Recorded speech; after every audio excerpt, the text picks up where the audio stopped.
Production may have ended back in 1986, but the Ford Capri still seems as popular today as it's always been. The story of the Capri's development can be traced back to the summer of 1962, when the first ever Capri appeared in the form of the Capri Classic. But it was the 60s American muscle car, the Ford Mustang, that was to be the main influence on the styling of the Capri as we know it today. And as good as they were, if you take a look at the kind of styling most British cars had on offer at the time, it's not hard to appreciate why that American influence was so popular. The Mark I Capri was by far the most popular selling model, with over 1 million cars sold. Over the years, 3 radical facelifts ensured Capri's sales figures remained healthy, and the dealers remained happy. I used to work for a Ford dealer and I sold new Capris right up until they went out of production in 1987. They were very, very popular then, and a lot of people were very sad at their passing. There's a huge following for the Mark III Capri, certainly for the 2.8 injection, because it's such a great car to drive and keeps up with the traffic. There's also a huge following, of course, for the Mark I Capri, being the very first of the Capris, being the European Mustang, so to speak. And the Mark II is probably not quite so well loved, but still a good car and still shares all the mechanics with the later cars. The good thing about each different mark is that it seems to bring individuality to owning a Capri.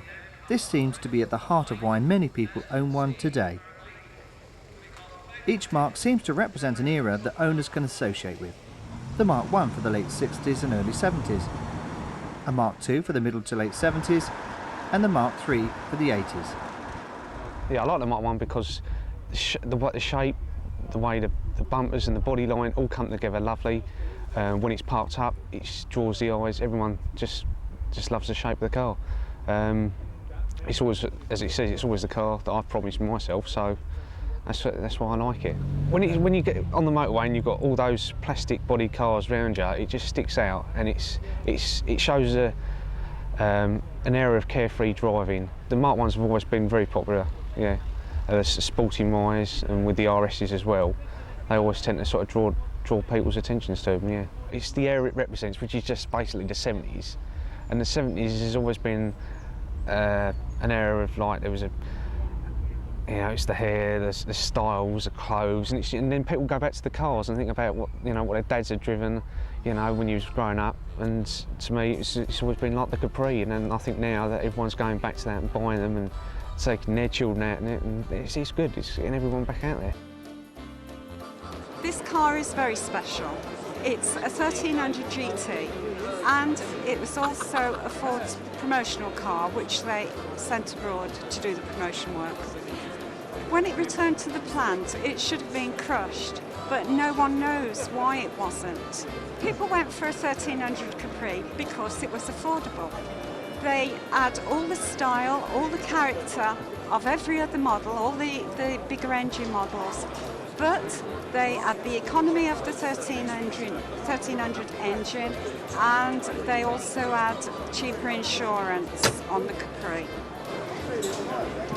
Under the bonnet of this Capri, you've got an awful lot of room in there.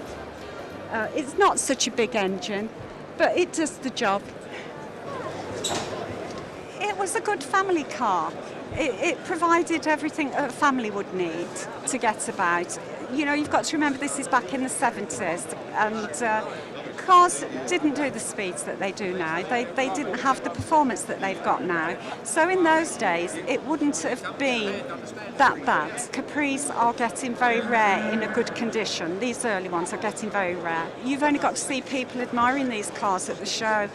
They're equally enamoured with the 1300 as they are the 3 litre. Capri owners just couldn't help personalising their cars. This is a rare 4x4 conversion, which is on loan to the Ford Heritage fleet. The 4-wheel drive Capri was never a standard Ford production car. A company called Ferguson's in Coventry offered a 4x4 conversion, and that's what happened to this car. The owner, a British gentleman who lived in Switzerland, in 1973 bought a left-hand drive V6 engined 3 litre Capri. He then arranged for it to be shipped to Coventry, where the Ferguson people converted it to four-wheel drive using their own system. They also installed an anti-skid brake system as well on the car, and he was delighted. And I've seen all the paperwork, we have it on our file here, that shows he paid almost as much for the conversion work as he did for the car itself, the standard car, but he loved it. But living in Switzerland, he felt that four-wheel drive was a requirement, and he loved it. Compared to a 3-litre with the manual gear change, the performance is down a little bit, as you'd expect, given the extra weight of the four-wheel drive system and the automatic gearbox. But you still get the same smile factor, you still get the same joy factor. And when you fire this car up, the sound off the exhaust is just wonderful. And it stops people dead in their tracks when you drive through towns or cities, go along the roads, and they stop and they turn, they say, what's making that wonderful sound? And this car drives past. It's a wonderful car to drive, and evokes very, very many fond memories of the Capri.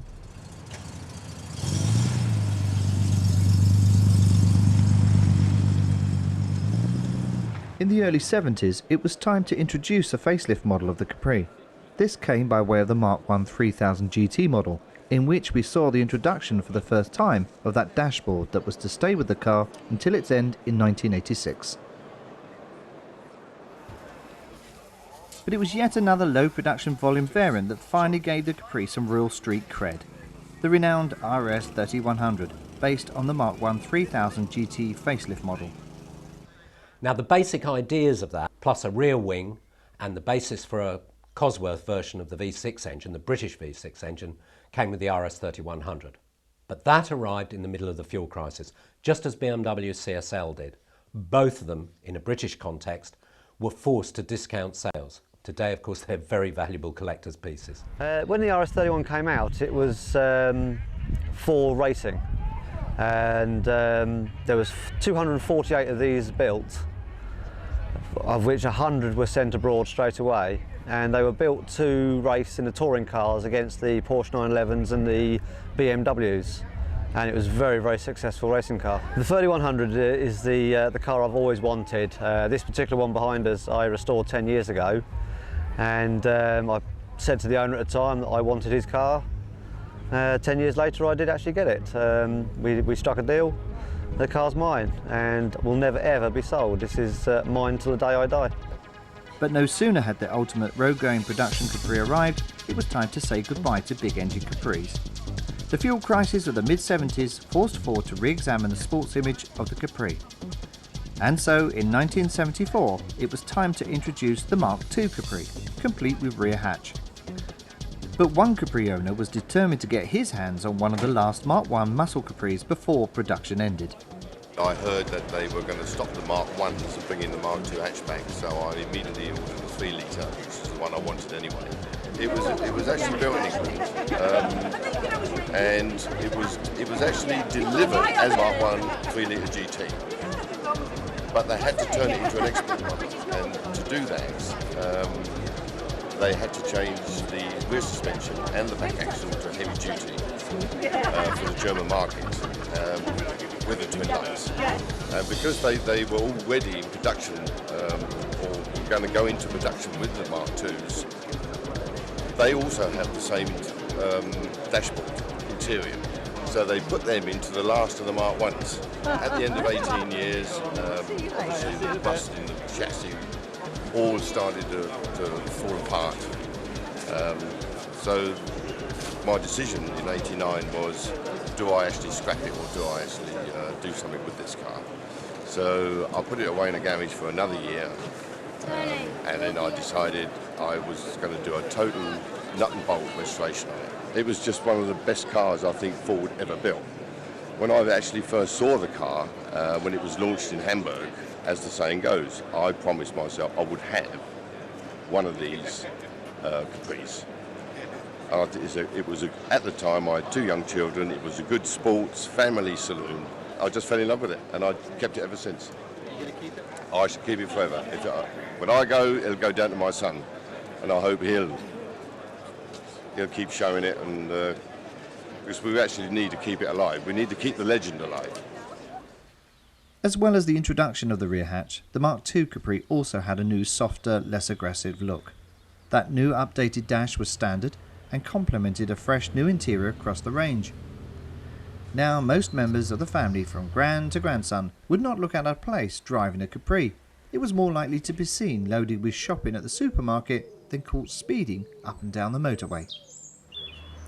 Mark II Capri, not quite so popular as the others perhaps. The only sort of memorable Mark II Capri would be the one that Terry McCann drove in Minder, I suppose.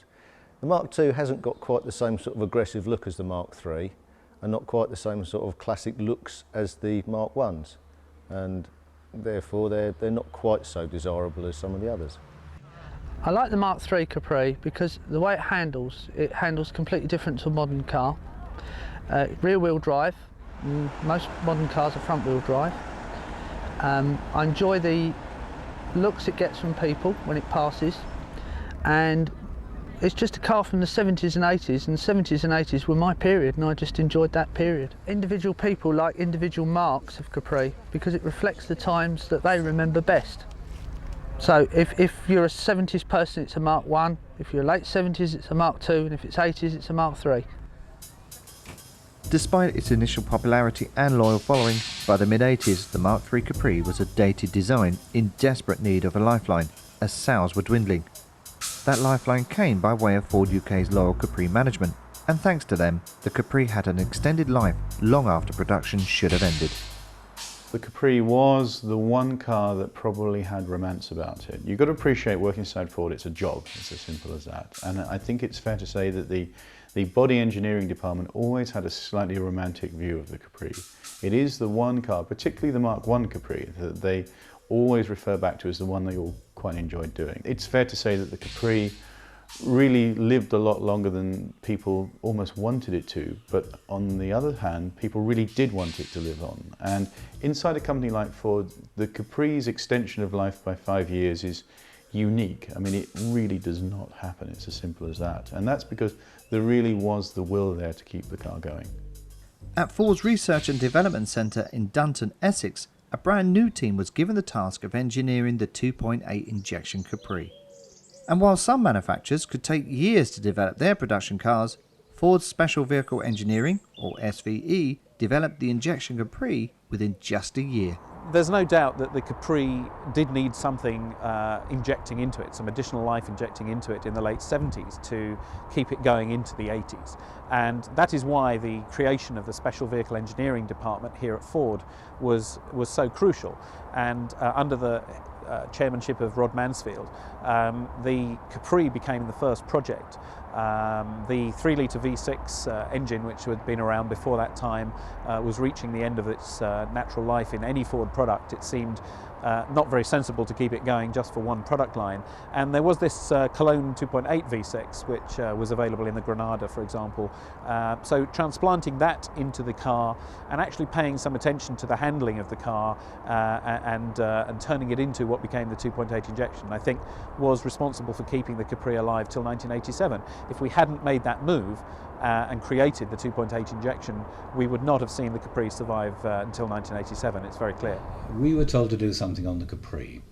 Bob Lutz was very keen on this whole project. He knew that there was a version of Capri in the German competition department with a 2.8 engine. Firstly, I was asked how many people I would need to do a sporting car. I plucked some figures out of the air. We said 10 guys and 1 year.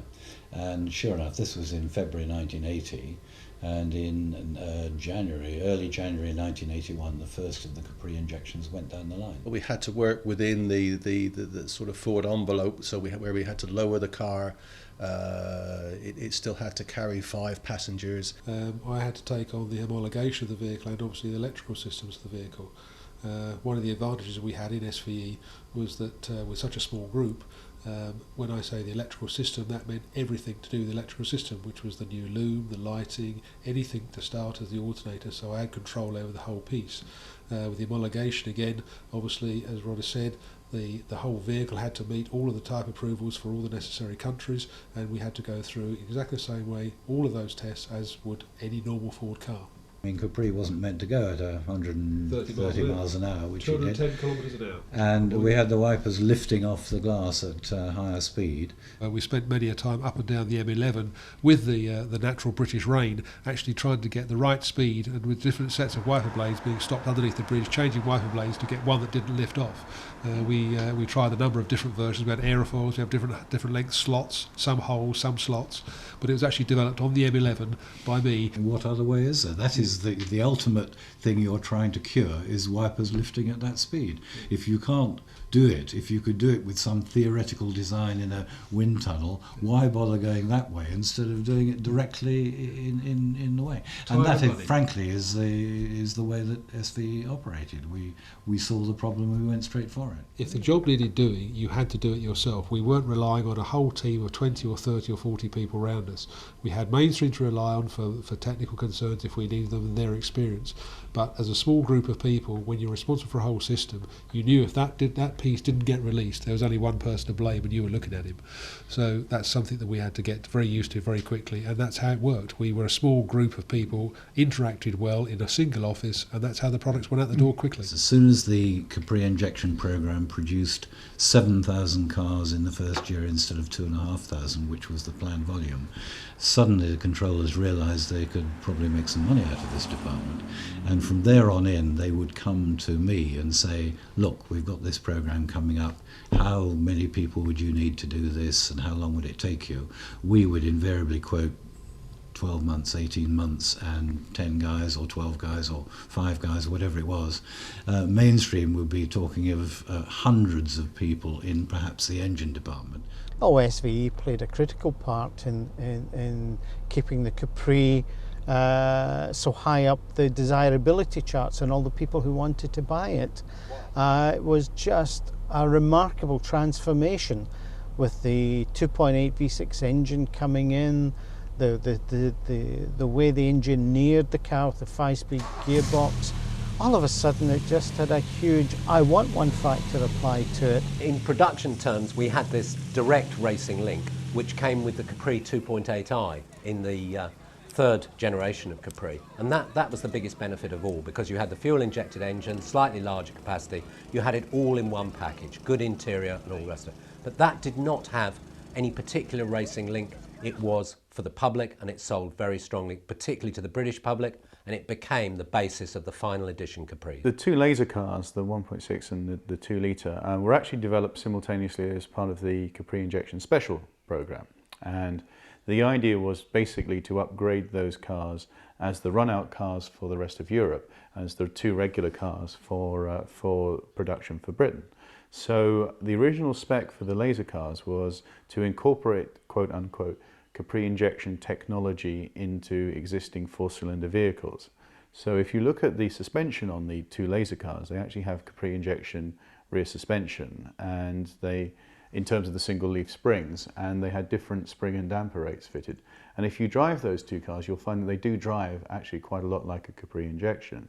And they also picked up a lot of the trim colours. At the time, the previous cars up to that point had been produced with black interiors, but the 2 laser cars picked up all of the Capri injection trim pack with all the grey trim, and the key differences were basically the seats as much as anything.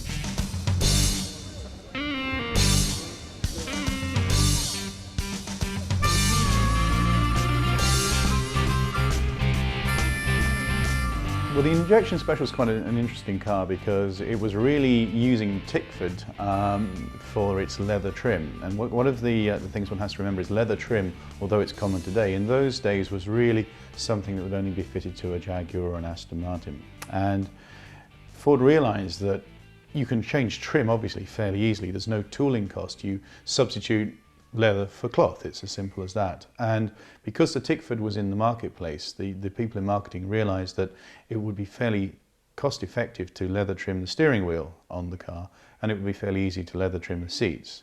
And because leather is actually quite expensive on the big centre panels, and it tends to wear most there, they copied Peugeot with the 205 GTI, which adopted the same approach of half cloth, half leather, because that's good for durability. And if you look at the later 280, you'll see that the seats get very baggy. So that's why it was very good and very practical to have half cloth, half leather on the injection special. I think the car is still popular today because of the shape of the car. You only have to drive along and you see the number of heads that turn when they see a Capri coming. A lot of people my age still recognise it as the car of the day that everyone wanted to have. I love to drive the car because of the driving position. It's very low, it's laid back, you've got the long bonnet. Admittedly, in the wet the handling's not very good, but in the car, I don't drive the car in the wet. So to me it's just the position of the drive. The car was first registered in August 1986 and I'm the 5th owner. I've got the full record of ownership, so I know every owner and I roughly know how many miles each owner done in the vehicle as well. And I've got quite a fair bit of the service record history, although the first 4 years are missing. But I've got some major invoices as well from that year, from those previous years. When I used to do a lot of shows, this car was always on show. I think I've tried to keep it as original as possible. The only item of equipment that's not original is the stainless steel exhausts, and the reason I put those on is just to stop them from rusting. I didn't fancy changing the exhaust every couple of years. To sum up the appeal of the Capri, I think you just need to look at it. Look at the shape and listen to it. It's beautiful. Enthusiasm for the Capri was still strong, but it was a dated car. So it was a big surprise when Ford announced to the motoring press a unique project involving the Capri with legendary British car manufacturer Aston Martin Tickford. The car basically came about by a conversation with John Miles, who was a journalist and Formula One racing driver before that, a journalist at Autocar. And part of being a journalist means that you'll know PR people. And he knew the PR man at Pirelli at the time, a chap called Tom Northey. And he also knew, therefore, as part of his role, senior people like Bob Lutz, who was chairman of Ford of Europe, and Victor Gauntlet, who ran Aston Martin. And Aston Martin at the time wasn't owned by Ford. He arranged a lunch in London, and he suggested that maybe Victor Gauntlet, through Aston Martin, might want to develop the brand and take it into consultancy work such as Porsche did. And that's where the whole idea of Tickford as an organisation came about. So that was the bones of that idea. Why did the Tickford not achieve more commercial success? Well, partially they couldn't make very many in the setup that they had, but also you've got to remember that the Capri was a fashion car in the first place and it was beginning to age on the market. Coupes are by definition fashion items, and whatever body kit you put on, it was still basically Generation 3 Capri. In the trade, if you have a very weak residual value, a dealer will be very reluctant to sell it new. So straight away, Ford dealers really didn't want to sell a car new because they knew that they would have to take it back in part exchange and have a very dissatisfied customer when they were offered a very poor exchange for their vehicle. Well, the Tickford Capri didn't really have an end point. It just sort of faded away because at the time, and I knew the guys at Tickford quite well, they were working on the Sierra RS 500 Cosworth, and then they did the RS 200. And basically, it's fair to say that they ordered another 10 cars or so, and the last few cars were just sort of finished off in the corner. So the facility there wasn't really, I would say, an end of production. More of it died a gentle death more than anything else. The Tickford is fairly sought after by Capri aficionados, if you like. It's not a car that everybody would want because it is quite special, and it's a car that somebody who's sort of perhaps been into Capris for some time would think, yeah, this is perhaps the ultimate Capri, and they're the sort of people who are going to go and buy that sort of car. By the mid-80s, Ford could no longer invest the millions needed to keep the car in production, so plans were drawn up to end it in style. The Capri 280 was a request from Ford of Britain to produce what would be called a run-out vehicle. And when one produces a run-out vehicle, one usually produces one specification. The reason behind that is you only have one vehicle in stock. So you wouldn't do different colours because you'd never know which were the colours that people would want. So that was one decision why the car was only one colour. And at the time, because it was only the British market that was enthusiastic about the car, it's not a short leap to understand that if you're going to choose one particular colour for the British market, it may as well be British Racing Green. So that in part explains the decision of the colour. And as some people may know, originally the plan was just for 500 units, which was probably the right volume. But the thing is, when you're ending a vehicle, you order enough parts for spares, you order enough parts to run it out on one particular day. And basically somebody said, let's just see if we can run it to the end, and then we'll essentially find that we're at such a low stock level in plant, we'll end the vehicle, and we'll decide however many are produced just by using essentially what parts we've got there, which is why they ended up with a rather odd number of 1,038 cars, as I recall. In the latter part of the Capri's life, the sales volume had dropped fairly substantially, particularly as the only market that seemed to really be taking the Capri was the UK, where sales were still quite healthy in the sector, but clearly the car was being overshadowed by a lot of newer competition. I mean, bearing in mind the 1970s origins of the Capri, in the early 80s there were a lot of new cars, notably the Japanese sports cars that were coming along that had a lot more technology and a lot more feature than the Capri. But the Capri stayed alive in the UK, so our management view effectively at the time was let's keep going with Capri for as long as we can, as long as people are still interested in buying it. Let's look at what we can do to the car to make it more special, more interesting in the twilight years of its life, which is how we came to do cars like the 2.8 injection Special, the Laser, and ultimately the 280, of course. The demise of the Capri came on December the 19th, 1986, when the last examples rolled off the production line.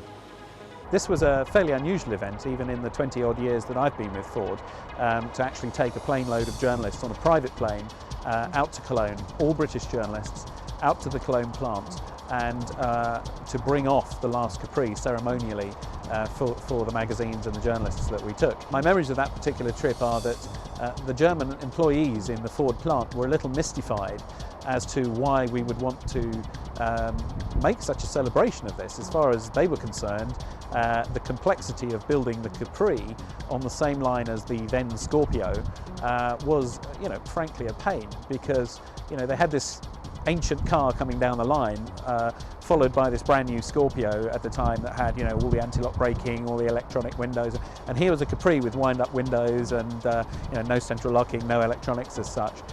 So they were quite pleased to see the back of it, I think, from the plant. They had no idea, I think, just how emotional it was for those of us who were so fond of the Capri. I was actually with Jeremy Walton, who wrote a very good book about the Capri and then updated it when we ceased production.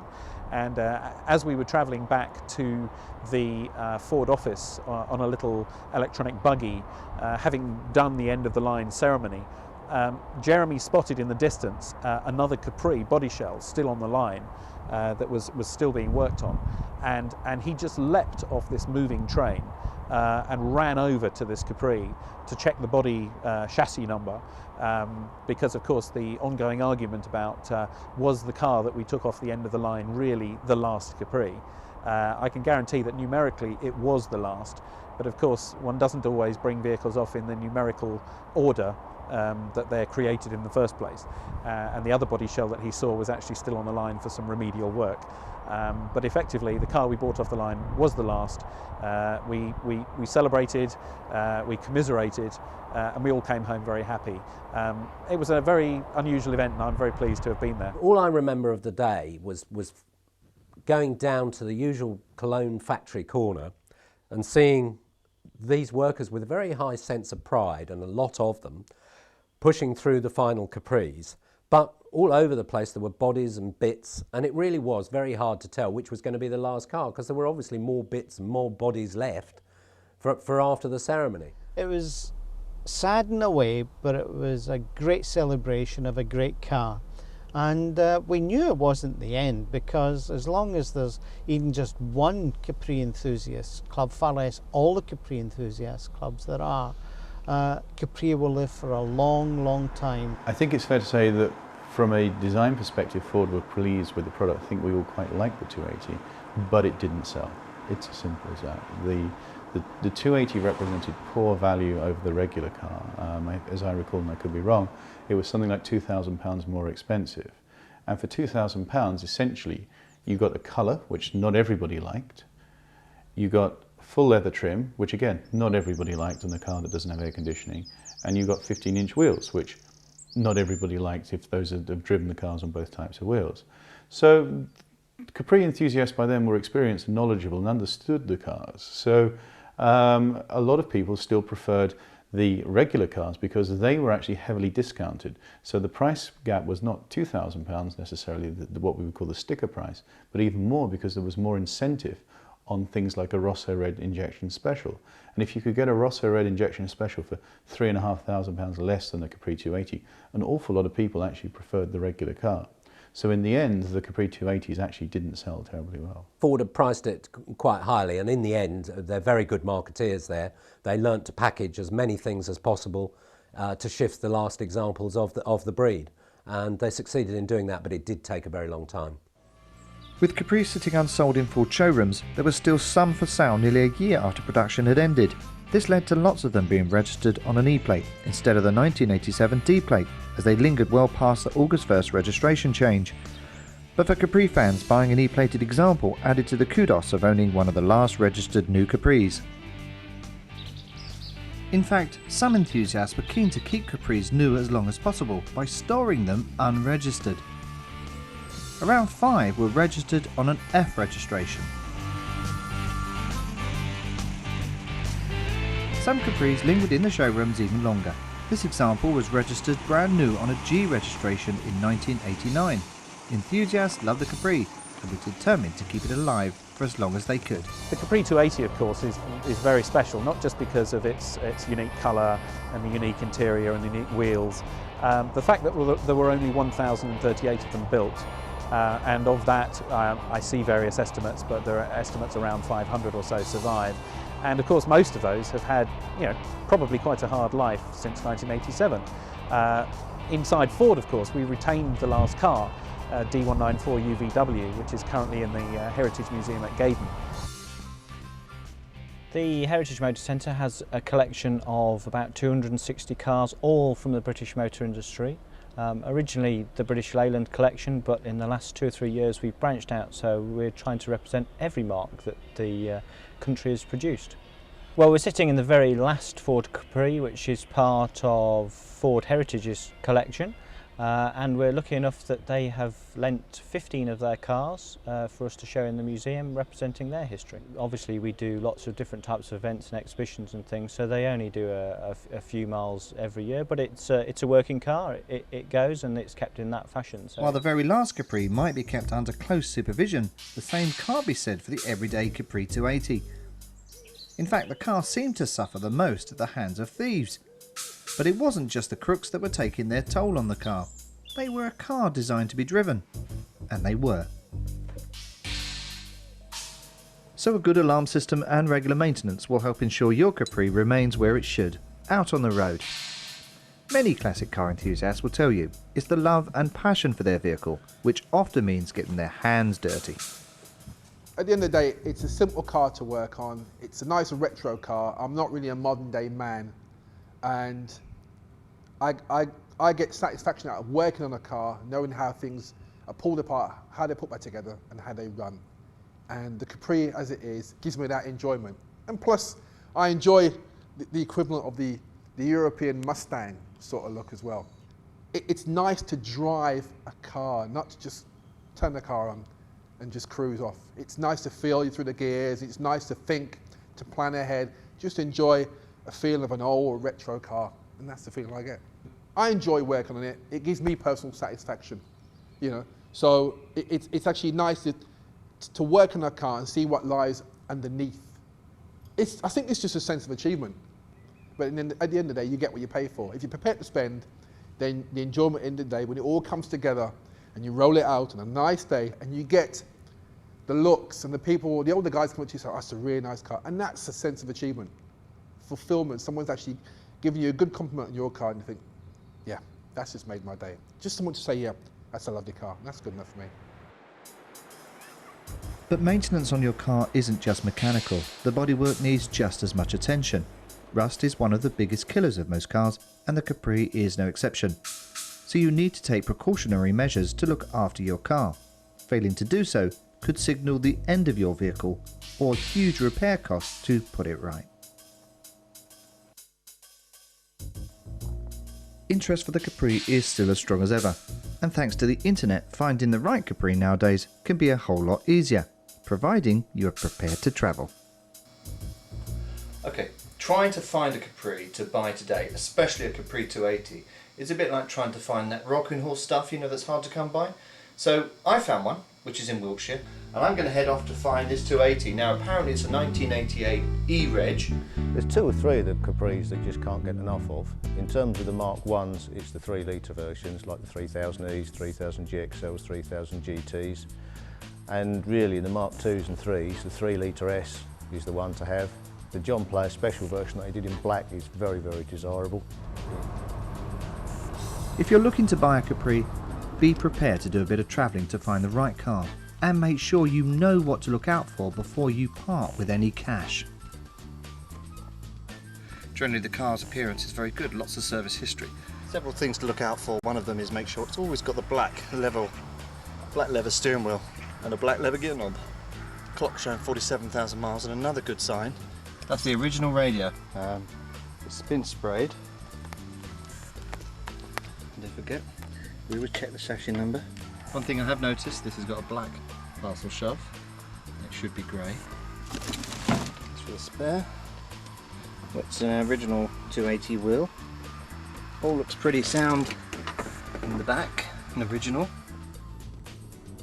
There's plenty of buying advice out there on the web, but beware, some cars may look good, but looks can be deceiving. As with any car, especially classics, make sure you give it a good test drive before you part with any cash.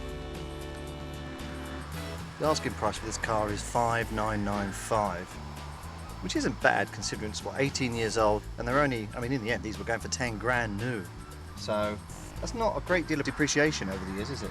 If you were going to go and buy yourself a Capri, and you'd got an idea in mind as the sort of Capri that you wanted, usually I would say probably stick with what you've decided that you want. It's too easy to see something different and think, oh, that's quite nice, I'll have that instead. But normally I would say stick to the car that you originally decided you wanted. And above all, buy the best you can. Don't buy something, think, well, that's all right, I can do that up, that'll be okay. Buy the best you can. Buy the car that needs the least amount of work.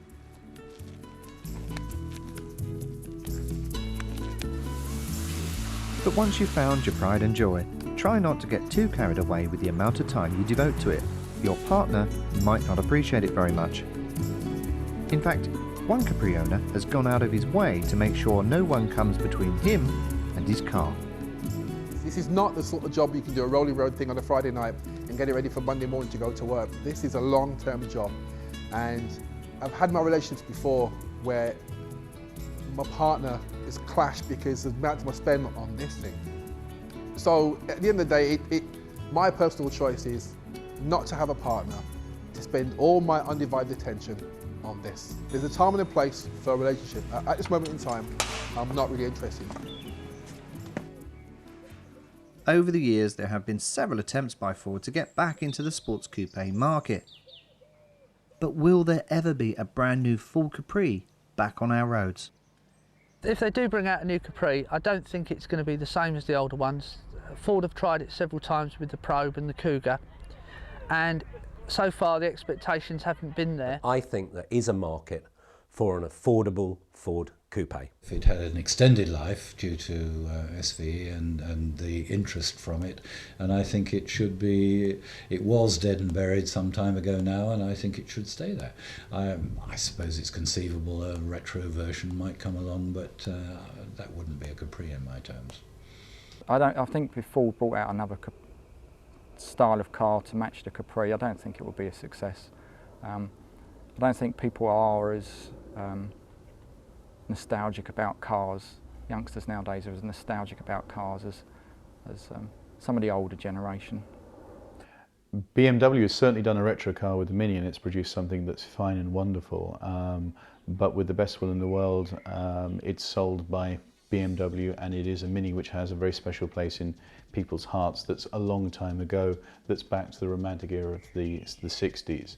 It's fair to say people don't think that the 70s was a particularly romantic era of car design, and there are an awful lot of people that don't get too excited about Capri's heritage in the professionals and films such as that.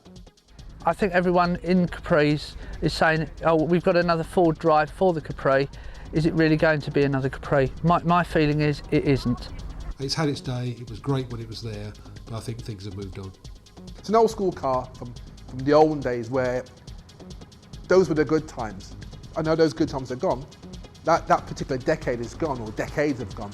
But we can still live our life through the Capri, and we can still enjoy just being commented, getting good comments from passers-by, fellow Capri guys who've had their cars as well and said, that's a nice car, that really is a nice car. And you get such a buzz at the end of the day, just driving a Capri.